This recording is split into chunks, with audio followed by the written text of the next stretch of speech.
കേരളത്തിൻ്റെ law and order അതിൻ്റെ ചുമതലയുള്ള ADGP ഹയറാർക്കിയിൽ ഏതാണ്ട് രണ്ടാമത് വരും. കാരണം DGP കഴിഞ്ഞാൽ തൊട്ടടുത്ത ആളായിട്ട് വരും. അദ്ദേഹം RSS നേതാക്കളെ, RSSൻ്റെ വളരെ വലിയ നേതാക്കളെ രണ്ടുപേരെ സന്ദർശിച്ച ഒരു വിവരം പുറത്തു വന്നിട്ടുണ്ട്. അതിപ്പോൾ സമൂഹത്തിൽ കത്തി നിൽക്കുന്ന ഒരു സംഭവമാണ്. അത് ഈ പാർട്ടിയെ പോലും, കമ്മ്യൂണിസ്റ്റ് പാർട്ടിയെ പോലും, അതായത് CPM-നെ പോലും ഒന്ന് ആടി ഒലയാനുള്ള ഒരവസരം അത് ഉണ്ടാക്കിയെന്നുള്ളത് ഒരു സത്യമാണ്. കാരണം ഇലക്ഷന് മുമ്പ് തൃശ്ശൂർ വെച്ചാണ് ഒരു മീറ്റിംഗ് നടന്നേക്കുന്നത്. അത് കഴിഞ്ഞ് ശ്രീ രാംമാധവനെ വീണ്ടും കാണുന്നുണ്ട്. അപ്പോൾ ഇത് മാത്രമല്ല, ഈ കാണാൻ പോകുന്നത് എന്താണെന്ന് ചോദിച്ചു കഴിഞ്ഞാൽ കുഴപ്പമുണ്ടോയെന്ന് ചോദിച്ചാൽ ഒരാളെ കാണാം, അതിന് പ്രശ്നമൊന്നുമില്ല കാണുന്നതിന്, ആയത്തൊന്നുമില്ലല്ലോ കാണുന്നതിന്. പക്ഷേ ഇങ്ങനെ ഒരാൾ ഈ സർവീസിൽ ഇങ്ങനെ ഇരിക്കുകയാണ്, അതാണ് നമ്മൾ ആലോചിക്കേണ്ടത്. അതായത് സർവീസിൽ ലോ ആൻഡ് ഓർഡറിൻ്റെ ചുമതലയിൽ ഇങ്ങനെ ഇരിക്കുകയാണ് കേട്ടോ. അതായത് കേരളത്തിലെ പോലീസിനെയൊക്കെ നിയന്ത്രിക്കുക, ആഭ്യന്തര വകുപ്പിനെ തന്നെ നിയന്ത്രിക്കുന്ന ചുമതല എന്ന് വേണം നമുക്ക് പറയാൻ. അങ്ങനെയുള്ള ഒരാൾ അത് പരസ്യമായിട്ടല്ല, രഹസ്യമായിട്ട് പോയി കാണുന്നതാണ് പ്രശ്നം. അതായത് ഈ തലയിൽ മുണ്ടിട്ടുണ്ട് പോകത്തില്ലേ എന്ന് പറയുന്നത് പോലെ, പണ്ട് കള്ളു കുടിക്കാനായിട്ട് ഓരോരുത്തർ തലയിൽ മുണ്ടുകൊണ്ടുകൊണ്ട് കള്ളുഷാപ്പിലോട്ട് കയറും, കാരണം ആളുകൾ അറിയാതിരിക്കാൻ എന്ന് പറഞ്ഞ് കേൾക്കാറുണ്ട്. സിനിമയിലൊക്കെ പണ്ട് കേട്ടിട്ടുള്ളതാണ്. എന്ന് പറഞ്ഞതുപോലെ ഒളിച്ച്, അതായത് ഒഫീഷ്യൽ വാഹനമൊക്കെ ഒഴിവാക്കിയിട്ട് സ്വന്തമായിട്ട് വേറെ ഒരെണ്ണത്തിനകത്ത് ഈ വേഷവിധാനങ്ങളൊന്നും ഇല്ലാതെ നേരെ പോയി ഇവരെ രഹസ്യമായിട്ട് കണ്ട് 1 മണിക്കൂറോളം ചർച്ച നടത്തുക. അപ്പോൾ അത് സംശയിക്കപ്പെടാനുള്ള ഒരുപാട് കാരണങ്ങൾ അതിൽ നിന്നുണ്ട്. അതിനെ ആ നടപടിയെ സംശയിക്കപ്പെടാം.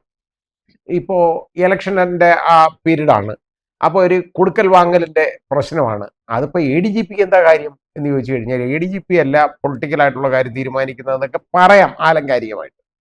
പക്ഷേ അങ്ങനെ പറഞ്ഞാലും നമ്മളൊന്ന് മനസ്സിലാക്കണം, ഈ സന്ദർശനത്തിന് ശേഷം മുഖ്യമന്ത്രിയുടെ മകളുടെ പേരിലുള്ള എക്സാലോജിക്കിൻ്റെ അന്വേഷണം ഇല്ല, ED നിർത്തി. പിന്നെ അതേപോലെ തന്നെ കരുവന്നൂർ ബാങ്കിൻ്റെ ED ഏതാണ്ടങ്ങ് വലിയ പ്രശ്നം ഉണ്ടെങ്കിൽ ഇപ്പം റെഡിയാക്കി ഇപ്പം പൊട്ടും എന്നൊക്കെ പറഞ്ഞ് വന്നതല്ലേ. എന്നിട്ട് എന്തുകൊണ്ടായി? ഇപ്പം അവരുടെ പൊടി പോലും കാണാനില്ല. കാരണം EDയുടെ കാര്യം കഴിഞ്ഞു, EDയെ കൊണ്ട് അവിടെ ആവശ്യമുള്ള കാര്യം കഴിഞ്ഞു. അതാണ് പ്രശ്നം. അപ്പോൾ തൃശ്ശൂർ ഇലക്ഷൻ ജയിക്കുക എന്നുള്ളത് ഒരു വലിയ ഒരു ആവശ്യമായിരുന്നു BJPയുടെ. അപ്പോൾ അതിന് വേണ്ട ഒരു കൊടുക്കൽ വാങ്ങലാണോ ഇതെന്ന് ചോദിച്ചു കഴിഞ്ഞാൽ അല്ല എന്ന് പറയാൻ പറ്റത്തില്ല, സംശയിക്കാനുള്ള ഒരുപാട് കാര്യങ്ങളുണ്ട്.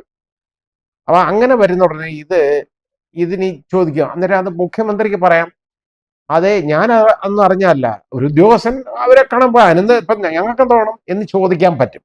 പക്ഷേ വേറെ കാര്യമുള്ളത്, ഇൻ്റലിജൻസും ഒക്കെ ഇങ്ങനെ ഉള്ള സമയത്ത് ഇവിടെ ഉള്ളപ്പോൾ ഇങ്ങനെ ADGP രഹസ്യമായിട്ട് തലയിൽ മുണ്ടിട്ടുകൊണ്ട് പോയെന്നിരിക്കട്ടെ, അങ്ങനെ പോയാലും ഇത് മുഖ്യമന്ത്രി അറിയും എന്നുള്ള വിവരം അദ്ദേഹത്തിന് അറിയത്തില്ലേ?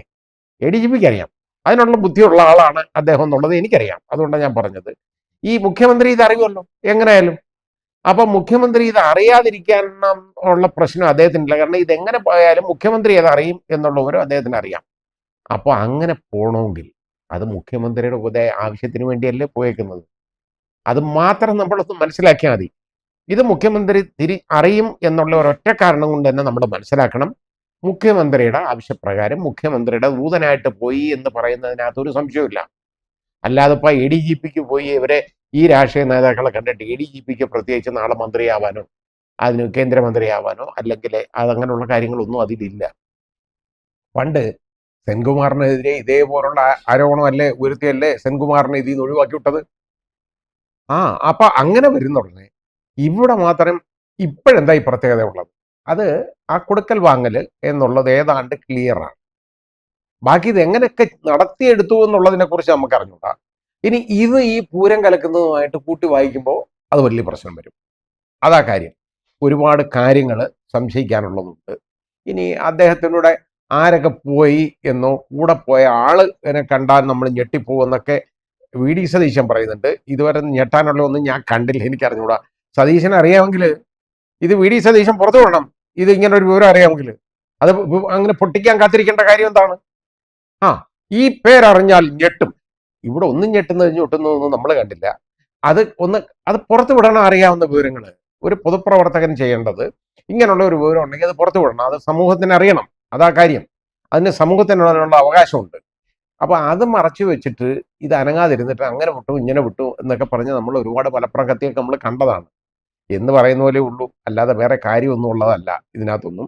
പിന്നെ ഇത് കൂട്ടി വായിക്കുമ്പോൾ ഈ പൂരത്തിനകത്ത് ഈ പ്രശ്നം ഉണ്ടാക്കിയതും പിന്നെ അതേപോലെ തന്നെ ഈ മീറ്റിങ്ങും ഒക്കെ ഇത് മുഖ്യമന്ത്രിയുടെ ആവശ്യപ്രകാരമാണ് ഈ മീറ്റിംഗ് എന്നുള്ളതിന് ഒരു ദൂതനായിട്ട് പോയെന്നുള്ളത് ആ ആരോപണം വളരെ ശക്തിമത്തായ ആരോപണമാണ്. അതിന് നല്ല ബലമുള്ള ആരോപണമാണ്. അപ്പൊ പെട്ടെന്ന് നമ്മുടെ ബഹുമാന്യനായ സ്പീക്കർക്ക് ഒരു ബോധോദയം ഉണ്ടായി. RSSനെ പോലുള്ള പ്രമുഖമായ പ്രധാനപ്പെട്ട ഒരു ഇന്ത്യയിലെ തന്നെ പ്രധാനപ്പെട്ട സംഘടനയുടെ ആളിനെ കാണുന്നുണ്ട്, എന്താ കുഴപ്പമൊന്നും? ഒരു കുഴപ്പമില്ല, ഉണ്ടെന്ന് ഞാനും പറഞ്ഞില്ല. പക്ഷേ അത് ശ്രീ അജിത് കുമാർ അദ്ദേഹത്തിന്റെ വ്യക്തിപരമായ ആവശ്യത്തിന് വ്യക്തിപരമായ കാര്യത്തിലുള്ള സന്ദർശനം നടത്താം.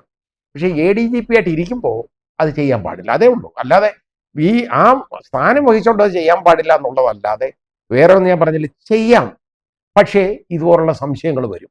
ആ സംശയത്തിന് ശരിയായ ഉത്തരം കൊടുക്കണം, അതാ വേണ്ടത്. ഏതായാലും ഇനി അതൊരു വലിയ ചർച്ചയിലേക്ക് മാറുന്ന ഒരു കാര്യമാണ്. എന്തൊക്കെ ന്യായം ബഹുമാന്യനായ മുഖ്യമന്ത്രി പറഞ്ഞാലും, മുഖ്യമന്ത്രി പറഞ്ഞ ഊരിപ്പിടിച്ച വാളിന്റെ ഇടയിൽ കൂടെ പണ്ട് നടന്നു പോവുകയും ഓടിപ്പോവുകയും കിടന്നു പോവുകയും ഒക്കെ ചെയ്ത കഥയൊക്കെ നമ്മൾ കുറെ കേട്ടിട്ടുണ്ട്. പക്ഷേ ഇവിടെ ഇപ്പൊ എന്താണെന്നറിയോ, ഈ ഊരിപ്പിടിച്ച ഇതിന്റെ കാര്യം വരുന്നുണ്ട്.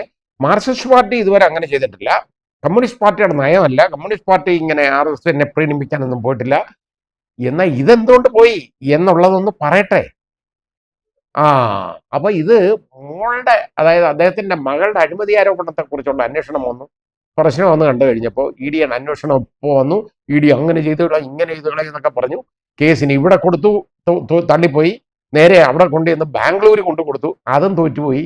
ഇതെല്ലാം ആയി കഴിഞ്ഞപ്പോഴത്തേക്ക് അവസാനം ഉള്ള നീക്കുപോക്കാണ് ഇത് നടന്നിരിക്കുന്നത്.